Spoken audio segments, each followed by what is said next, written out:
Bu kanalda bugüne kadar toplumsal sorunlardan bahsettim, toplumsal çürümeden, yozlaşmadan bahsettim. Fakat bu yozlaşma ve çürümeyi toplumun üst kademesindeki belli bir grubun halka dayatması ve halka çeşitli manipülasyon teknikleriyle bu çürümeyi, yozlaşmayı artırdıklarından bahsetmiştim. Peki kendi içlerinde bireylerin, halkın kendi arasında bu çürümüşlüğü ve yozlaşmayı artıran problemler neler? 3 tane problem belirledim. Bu videoda bugün bundan bahsedeceğiz. Birinci problem sorumluluk almama. Bir konuyu anlatmak istediğim zaman aslında örnekler vererek, gerçek yaşanmış olaylardan bahsederek anlatmayı daha doğru buluyorum. Daha çok akılda kalıyor. Hemen bugün yaşadığım bir olaydan bahsedeceğim.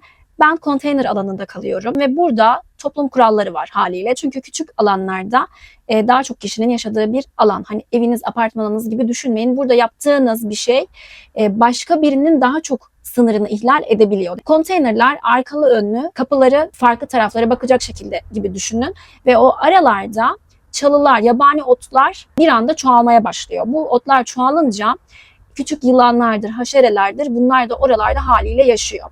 Şimdi bizler üstümüze düşen sorumluluğu yerine getiriyoruz ve o alanları temiz tutmaya, o otların çıkmamasını sağlıyoruz. Bunu hallediyoruz. Bizim hemen yan konteynerimizde yine dediğim gibi arkalı önlü 2 konteyner, ortasında fotoğrafları ekleyeceğim. Bayağı orman gibi devasa çalılar birikmiş ve bu uyarılmasına rağmen yapılmamış. Tamam, önde yaşlı bir hanım oturuyor ama hemen arkasında 2 tane genç kız oturuyor. Genç kız dediğim hani yine 25 üstü diyebiliriz, çalışan insanlar. Ve onlar da yapmıyor, sorumluluk almıyorlar. Bugün yöneticiye gittim söyledim. Söylediğini ama yapmadığını söyledi. Yönetici kısmına da bir sonraki konumda değineceğim. Özet geçiyorum. Tekrar bugün gidip söylemiş ve o kızlardan biri de yandaki başka birinden rica ediyor. O da yapıyor ya da yapmıyor. Yani şu an için bir kısmı yapılmış, bir kısmı yapılmamış durumda. Şimdi kısadan hisse, ben burada nereye geleceğim? Bir toplumda İnsanlar üstlerine düşen şeyleri yapmazlarsa onlardan örnek alarak diğerleri de yapmamaya başlar. Evet, belki biz o çalıları toplayabilir miydik? Toplayabilirdik ama toplamayacağız. Çünkü o kişilerin yapması gerekiyor. Biz veya sizler kendi hayatlarınızdan aslında düşünmenizi istiyorum burada. Kendi sorumluluğunuzu yerine getirdiniz. Ama karşınızda aynı iş yerinde veya aile bireylerinizden veya herhangi bir arada yaşadığınız insanlar sorumluluklarını yerine getirmedikleri için sizler onların üstüne düşeni yaptığınız zaman ne oluyor? Böylelikle o karşıdaki insana şu mesajı veriyorsunuz. Nasıl olsa ben yapmayacağım, nasıl olsa yapan başka birileri var. O yüzden ben yapmayayım diyorsunuz.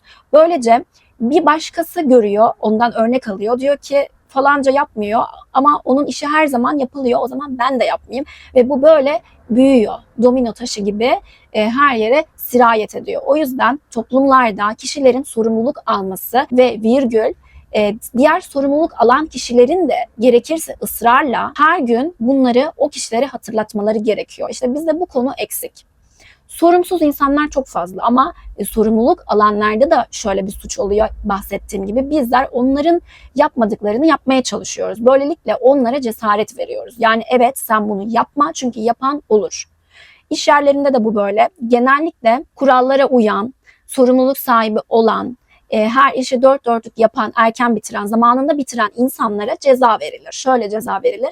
Yapmayanın işi ona verilir. İşte videolarımda genellikle şunu vurguluyorum. Kötü ve sorumsuz insan zaten kötü ve sorumsuz. Biz sadece onlara odaklanıyoruz. Bir de karşısındakiler var. Yani daha böyle ılımlı kesim, hani daha sorumluluk alan, daha iyi bir tarafta olan ama onlarda da bu konu eksik dediğim gibi. Biraz cesaret, hani aman etliye sütlüye karışmayayım, aman ben kötü olmayayım, tamam onu da ben yapayım. Cılık var. Böyle olmaması gerekiyor. Bu örnekle sorumluluk almayan tiplerden size bahsetmiş oldum. Parantez içinde belki merak edenleriniz vardır. Hani neden konteynerde yaşıyorsun? Depremin üzerinden çok zaman geçti diye. Evet, konteynerde yaşıyoruz. Bu acıklı olaylara çok fazla girmeyeceğim. Sadece neden hala konteynerde yaşadığımızdan bahsedeceğim. Yaşadığım il 100 yılın en şiddetli depremini yaşadı ve 2 kere çok 7 üzerinde çok şiddetli deprem gördü ve akabinde sonrasında sayısız, hani belki binlerce küçük ve orta ölçekli deprem yaşadı. Depremden sonra kiraya çıkabileceğimiz bütün yapılar hepsi deprem görmüştü ve biz de konteynerde yaşamayı tercih ettik. Hak sahibi olduğumuz için evlerimiz yapılana kadar konteynerde kalalım dedik. Bu birinci sebebi. Deprem görmüş bir evde kiracı olarak da yaşamak istemedik. İkinci sebebim, Öyle bir psikolojiye giriyorsunuz ki yani bunu belki ayrı bir video yaparım yine çünkü seneyi devriyesi geliyor 6 Şubat'ın. Öyle bir psikolojiye giriyorsunuz ki kabullenemiyorsunuz. O vardır ya hani ilk şok evresinde önce inkar, kabullenememe, sonra belki kabulleniş. Bizim o ilk aşamalarda zaten 2 ay başka bir ildeydik. İlk aşamalarda hani başka bir yere çıkma şu demek olacaktı bizim için. Artık bir daha hiçbir zaman kendi evimize geçemeyecek miyiz? Yeni bir yere geçtik ve orada bir hayat kurduk. Hayır, bunu istemedik çünkü biz her zaman hani evimiz olacak ve hızlıca evimize geçeceğiz. O yüzden geçici olarak burada geçici konaklama merkezleri olan konteynerlarda kalalım dedik. Ve maalesef ki biliyorsunuz hani biz o TOKİ'leri istemediğimiz için TOKİ'ler daha şehir dışında kalıyor. Biz kendi yerinde dönüşüm, kendi mahallelerimizde yaşamayı istediğimiz için maalesef ki hala orada inşaatlar devam ediyor. Hani 3-4 aya olacak deniyor ama bilmiyorum, her şey çok yavaş ilerliyor. O ayrı bir mevzu. Belki merak edenler için hani kısaca bu şekilde açıklayabilirim. Kabullenmedik, geçici yerde yaşayalım ve zaten evimize geçeceğiz mantığında ilerledik. Şimdi ikincisi ve aslında daha uzun konuşulması gereken bir konudan bahsedeceğim. Eminim hepinizin yarası olan bir konu. Liyakatsiz yöneticiler. Şimdi yine birkaç farklı örnek vereceğim. Sabahki örneğin devamı olarak ben yöneticiye gittiğim zaman evet ya ben söyledim işte ama bahane uyduruyor. Başka konularda mesela geçen günlerde de geçen haftalarda da AFAD'dan yazı geldiğini ve apar topar işte teyzemler de aynı konteyner alanında kalıyorlar. Onlar ve bizler çıkmanız lazım. Hani niye çıkalım? Biz sonuçta hak sahibiyiz. Yine dediğim gibi bu konteyner alanında hak sahibi olmayan, işte şehir dışından olan, hani buraya işte ne bileyim ücreti öğretmenlik yapmaya gelen falan filan insanlar kalıyor. Bir konteynerde mesela bir kişi kalıyor, ailesi yine başka bir konteynerde. Onlar görülmüyor. Onlara hiçbir yazı gitmiyor. Bizler tamamen hakkımız olarak kalmamıza rağmen listede adımız var. Neyse hani o karışıklıklar, o mevzular da başka bir konu ama hani bunlarla ilgilenilmiyor veya işte konteynerlerin çatıları uçuyor. Bunlarla ilgilenilmiyor. Bunları da kaç defa gittim söyledim. Sorumluluğu başkasına atıyor mesela. Yönetici diyor ki işte AFAD ilgileniyor. Peki sen burada neden varsın o zaman? Ya da bazı konuşmalarında çok böyle empati yoksunu olduğunu görüyorum. Hatta bir keresinde şunu söyledim. Siz konteynerde yaşamıyorsunuz galiba dedim. Evet yaşamıyorum dedi. İşte liyakatsiz insanlar, orada olmaması gereken tipler bu insanların ama orada sadece zaman doldurmak için olan insanlar. Sana bir görev veriliyorsa sen bu görevi yapmak zorundasın. Layığıyla yapmak zorundasın. Peki neden? Neden bizim ülkemizde veya bizim ülkemiz gibi ülkelerde akademik başarıları, işte bulunduğu pozisyona uygun kriterleri atıyorum bu topluluk alanında mesela empati yapabilen bir insan olmalı. Daha vicdanlı, daha insanlarla iletişimi kuvvetli insanlar seçilmeli mesela gibi kavramlara sahip olan insanlar değil de konteyner örneğini artık aşıyorum burada. Hani çalıştığınız yerler olabilir. Bazı devlet kurumlarındaki insanlar olabilir. Akademik başarılar ve kendi işini iyi yapan insanlar değil de neden işini hiç beceremeyen, insan iletişimi hiç olmayan tipler bu noktalara getiriliyor. Birkaç sebepleri olduğunu düşünüyorum ve sizlerden de bu konuda destek isteyeceğim. Lütfen yorumlara yazın. İlk sebebi şu bence. Düzenimiz bozulmasın, düzen devam etsin. İş verimli bir şekilde yapılıyor mu? İşte vatandaş veya işte gelen müşteri neyse ona memnuniyeti önemli değil de işte bizim düzenimiz devam etsin diye düzeni sorgulamayan, verilen emirlere itaat kültürüne uygun kişiler getiriliyor. Sebeplerinden belki de en önemli sebeplerinden bir tanesi bu. İkincisi yine size çok tanıdık gelecek olan tanıdıkları işe getirme kültürümüz var. Bu da bir süre sonra o tanıdığını işe getiriyor ama bilindik kişi olsun, tanıdık kişi olsun. Yine birinci örnekle birlikte o da diğer tanıdığını getiriyor. Böylece bir ortak çıkar ağı oluşuyor. Yani bir sarmala dönüyor artık bu durum. Sebeplerinden ikincisi de bu. Bu da çok kuvvetli bir sebep. Üçüncüsü tabii ki de bu noktada eğitim sistemimizden de bahsetmemek olmaz. Eğitim sistemimiz tamamen ezbere dayalı bir eğitim sistemi. Hani bu saydığım ikisi olmayıp da üçüncü olan şu maddede olan insanlar da var. Ben böyle önemli yerlerde olan bazı insanları tanıdım. Daha tanımadan gözünüzde çok büyütüyorsunuz. Ya diyorsunuz işte adam veya kadın hani bu pozisyonda yani ne kadar güzel, çok başarılıdır bu şimdi, çok bilgilidir bu şimdi falan diyorsunuz. Ama onları tanıdığınız zaman ya diyorsunuz ki ya çok da hani bu konumda olacak bir kişi değilmiş bu diyorsunuz. Bir şekilde işte hasbelkader ne bileyim ya birinci ikinci örnekte olduğu gibi ya da bilmiyorum şansı yaver gitti. Hani eğitim sistemimizin de burada bir payı var. Çünkü Eğitim sistemi tamamen hani otoriteye boyun eğme, hiçbir şey sorgulamama.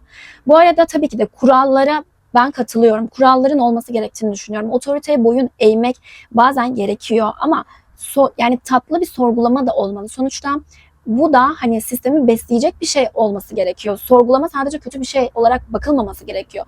Sen orada bir beyin fırtınası yapıyorsun. Belki bir eksiklik var ve sen o eksikliği görüyorsun ve sistemin daha iyi çalışması için bir geri bildirim yapıyorsun, bir sorgulama yapıyorsun. Bunun olması gerekiyor. Bu kötü bir şey değil. Ama eğitim sistemi bu şekilde. Zaten ilk bizim günümüzdeki modern eğitim sistemin öncülerinden olan 3 medeniyetten bahsedelim çok kısa bir bilgi olarak. Spartalılar, Prusyalılar ve Aztekler, işte bu 3 topluluk bizim şu anki modern okul sistemimiz, eğitim sistemimizin öncüleri olan topluluklar. Peki bunları saydığım zaman aklınıza hangi ortak özellik geldi? Tabii ki savaş. Bu topluluklar hani savaş, askeri güç, bunlara önem vermiş olan topluluklar ve bu okul sisteminin de aslında kurma sebepleri toplulukları yönetmek, yani kontrol etmek. Belki bu konuya başka bir videoda değinebiliriz. Bunu da bir ek bilgi olarak vermek istedim. Bence üstünde düşünülmesi gereken bir konu. 4. konu kurumsallık. Bizde kurumsallık falan yok. Yani her şey kurum yoksa bireyler var. Bireyler olunca ne oluyor? Kural olmuyor. O bireyin keyfine göre, yani kurumsal sistemlerde mesela o medeni dediğimiz toplumlarda, hani kuralların işlediği toplumlarda kim gelirse gelsin yönetici olarak, başa kim gelirse gelsin kurallar nettir ve kurallar değişmez. Ama bizlerde ne oluyor? Bizde şu oluyor. Başa geçen keyfi olarak ne istiyorsan sistemi tamamen değiştirebiliyor. Önemli bir konu. Kurumsal değiliz çünkü. Sonra bu kişiler de etrafına daha pasif, daha sorgulamayacak kişileri seçiyor. Böylece böyle bir yeteneksiz bir grup oluşturuyor etrafında. Sonuncu bahsedeceğim madde ise yine pasif iyiler. Aman bana bir şey olmasın. Ya bu sistem böyle gelmiş böyle gider. Bu şekilde kalsın. Ne yapalım yani? Deyip pasif kadercilik oynayanlar. Şimdi şöyle bir şey var. Burada biraz farklı düşünüyorum. Evet, bazı sistemleri belki de değiştirmek çok zor veya bu konuda bazı insanların fikirlerini beyan etmelerini de yanlış buluyorum. Çünkü videolarımda da daha önce bahsettiğim gibi 2 tane grup var. Bir tanesi işte sağ veya sol diye ayrılıyor ya, işte siyahla beyaz gibi. Bir tanesi aşırı işte sorgulamadan bütün inanç sistemlerini kabul eden. Diğeri hiçbir inanç sistemini kabul etmeyen, inancı olan, manevi duyguları olan insanlara düşman kesilen tipler. Ve bizim özgürlüğümüz olacak diyen tipler. Ya bunun ortasındaki insanlar arkadaşlar yok mu? Yok mu? Yani senin doğru olduğun konu var. Evet, hani doğruya doğru. Senin de doğru olduğun konu var. Senin de doğruya doğru ama şu konularda yanlışsınız. Daha ortak noktada buluşalım diyecek insanların sayısı çok az. O yüzden insanlar hani bir konuda bir şey söylemek demek illaki olaya muhalif olmak gibi algılanıyor. Çünkü bizim ülkemizde maalesef böyle, herkes her iki grupta kendi çıkarlarını düşünüyor. Ya kardeşim biz istediğimiz gibi yaşayabiliriz. Sen dini inançlarını yaşayabilirsin. Sen de benim inançlarıma saygı duy. Sen de zaten hani kendi bireysel dünyanda yaşayabilirsin. Ama ikimiz de ortak noktada birbirimize saygısızlık yapamayız. Birbirimizin özgürlük alanları içerisine giremeyiz diyemiyoruz işte biz bunu. O yüzden herkes sadece kendinden olanı koruyor. Karşı taraf doğru bile olsa dışlanıyor falan filan. Yani bu mevzu uzar gider. 3. konuya geçmek istiyorum o yüzden. 3. konu suçlunun övülmesi, doğru söyleyenin yerilmesi konusu. Ya bu o kadar çok fazla var ki ya ben bu konuyu gerçekten anlamıyorum. İşte bizi böyle çürüten şeylerden bir tanesi de şu an yoğun olarak bu. Sen işte kara para aklayanı, ne bileyim ahlaksızlık yapanı böyle alkışlarsan, diğer tarafta ya sana bir şey anlatmak isteyen birini kötülersen ne oluyor bir süre sonra? Kötü olan daha da dozunu arttırıyor. Konuşan da şey diyor, ya konuşmayayım en iyisi diyor. Hani konuşmayayım, anlamıyorlar zaten diyor. Susuyor. Şimdi dengeleri ne yaptın sen? Kötünün yönünde dengeyi bozmuş oldun sen. Biz de bir de şunu aslında istiyorum. Suçu ispatlanan insanlarda ifşa edilmiyor. Tamam, KVKK kanunları, kuralları var da. Hep mesela görüyorsunuz, atıyorum adam istismarcı, adam işte katil vesaire, yüzü buzlanıyor. Ben de bazen haber paylaştığım zaman buzlamak zorunda kalıyorum. Çünkü dediğim gibi hukuksal olarak gösterilmemesi gerekiyor. Ama bazı insanların kesinlikle ifşa edilmesi gerekiyor. Amerika'da sanırım bazı eyaletlerde mesela adamın suçu belli. Adam istismarcı. Bazı kelimeleri burada söyleyemiyoruz. İşte küçük yaştaki çocuklara istismar eden bir yaratık. Bunların fotoğrafları belli. Bir internet sitesi kuruyorlar. Orada bu insanların açık bir şekilde adları ve yüzleri oluyor.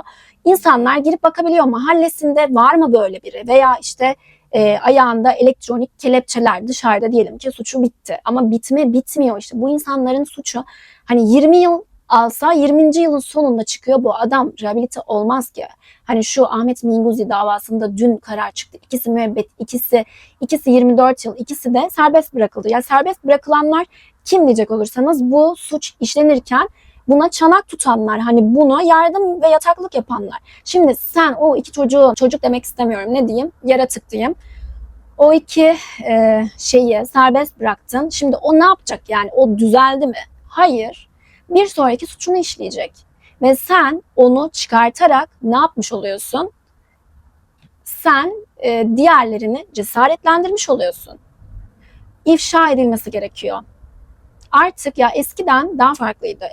Eskiden daha farklı olduğunu düşünüyorum. Hani insanlar kötü bir şey yaptıkları zaman daha böyle başları önde ya da ne bileyim duyulmasını isterlerdi. Ama şimdi artık insanların çekincesi yok yani. Hatta tam tersi, kötü bir şey yaptıkları zaman daha böyle başları dik geziyorlar. Videolar görüyorum. Cezaevinde mesela cezaevinde sevgilisini paylaşıyor. Ya ne bileyim, bilmiyorum, hani çok garip ya. Çok garip. Siz bu kötüye kötü demezseniz, kötü insanları ifşalamazsanız bunlar cesaretlenir. Suçu överseniz suç oranları artar. El Salvador'da devlet başkanı olan Bukele bence iyi bir adam gibi geliyor bana. Sizler neler düşünüyorsunuz? Şimdi o bölgede en azılı böyle suç çeteleri varmış. Birkaç böyle videolar falan izledim. Orada Sesot cezaevi, hapishanesi. Oradaki şartlar mesela çok ağır. Bir alanda mesela ne bileyim 20-30 kişi var. Hep gözüküyorlar. O hapishanelere bakmanızı istiyorum. Tamam, eleştirenler de var. İşte insan haklarıdır, şudur budur, ama tabii ki de şunu demiyoruz ya. Her suçluyu da aynı kefeye koymuyoruz. İşte nefsi müdafaa var.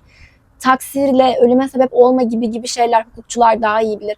Bunları ayrı bir kenara koyuyorum. Ama bu benim bahsettiğim insanlar azılı suçlular. Her birinin 20-30 tane cinayeti var. Hırsızlık, gasp, istismar, tecavüz. Şimdi bu adam artık beyin kimyası bozulmuş, böyle canavarlaşmış ruhlar. Bunlardan ne bekliyorsunuz? Bu hapishaneleri sen çok sıkı bir şekilde yapacaksın ki bu adam böyle yapmış ve suç oranları düşmüş. Sen kötüyü kayırdığın sürece iyinin hakkına giriyorsun. İyiyi pes ettiriyorsun. Şimdi bizde böyle bir şey var. Ya hepimiz aramızda konuşmuyor muyuz? Demiyor muyuz? Mesela bir haber gördüğümüz zaman şunu demiyor muyuz? Nasıl olsa ceza almaz ya da çok az ceza alır. Şimdi bunu tutuklamamışlardır falan. Ya ben hakikaten iyi şeyleri övmek gerekir ama kötü şeyleri de eleştirmek gerekir. Bunun herhangi bir partiyle, işte herhangi bir dinle, bir kere bunları da öğrenelim artık. Kötü şeyleri eleştirelim, iyi şeyleri övelim. Kim olursa olsun, kim olursa olsun, hangi parti, hangi şey olduğunun bir önemi yok. Sonuçta devlet adamları halka hizmet etmek için var. Onlar devlet memuru. Bir şey olduğu zaman bu kişiler ceza alacak demek istiyorum. Ve o kişiler de bilmesi gerekiyor. Ceza alacaklarını bilmeleri gerekiyor. Gerekirse çocuk istismarcılarına idam gelsin. Gelsin yani, hapishanede kalmaları değil, çünkü bunlar öyle hastalıklı insanlar ki hapishanede kalmak adama belki de iyi bir şey. Adamın belki evi yok, ne bileyim barınacak yeri, hapishaneye girer yatarım diyor belki de. Ya bu sistemin gerçekten değiştirilmesi lazım. Çok zor bir şey olduğunu düşünmüyorum. Hani ben hiç bilmeyen biri olarak bile bunları hani fikir yürütebiliyorsam, bu ülkemizde çok mükemmel işte psikologlar, sosyologlar, psikiyatrlar, devlet adamları, çok zeki insanlar var. Bir sistemin değişmesi, bir sirkelenmesi gerekiyor. İfşa kültürünün bu tarz suçlularda gelmesi gerekiyor. Suçun övülmemesi, olumlu davranışların da övülmesi gerekiyor. Olumlu bir şey söylediğin zaman, bir şey anlatıyorsun mesela, bir sorundan bahsediyorsun. Adam tıkır tıkır altına yazıyor. Ondan da bahset. Hani senin bu söylediğinin şevkini kırıyor mesela. Diyor ki bundan bahsediyorsun, hani bunu geç, diğerinden bahset. Amacı ondan bahsetmen falan değil. Amacı hani yermek. Ya da bir şeyden bahsediyorsun. Atıyorum diyor mesela. Söylediğim yanlış bir telaffuza takılmış mesela. Ya da başka bir şey. Hani çok alakasız şeyler. Hani bizim burada derdimiz hani bağcıyı dövmek olmasın ya. Hani üzüm yiyelim burada hep birlikte. Evet, bu da böyle bir şey. Nasılsınız? Videonun sonunda sormuş olayım. Nasıl gidiyor hayat?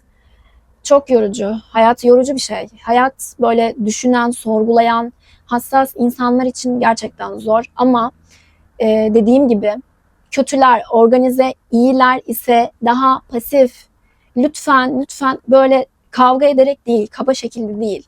Kendinizi hani iş yerinde riske atacak şekilde değil ama ya yanlışa yanlış diyelim. İyi onu diyemiyorsak, öyle bir ortamda değilsek en azından iyi bir şeyler yapan insanları cesaretlendirip onları övelim. Buraya kadar izlediyseniz beğendiniz diye düşünüyorum videomu. O yüzden videomu beğenmeniz benim için çok önemli. Beni motive ediyor. Çünkü sizler ne kadar videoya bir geri bildirim yaparsanız yorum yapmak, beğenmek, paylaşmak videolar daha çok kişiye ulaşır. Ben de daha çok kişiye ulaşınca daha çok motive olacağım ve daha güzel birlikte videolar yapacağız diye düşünüyorum. Beni izlediğiniz için teşekkür ederim. Bir sonraki videoda görüşmek üzere.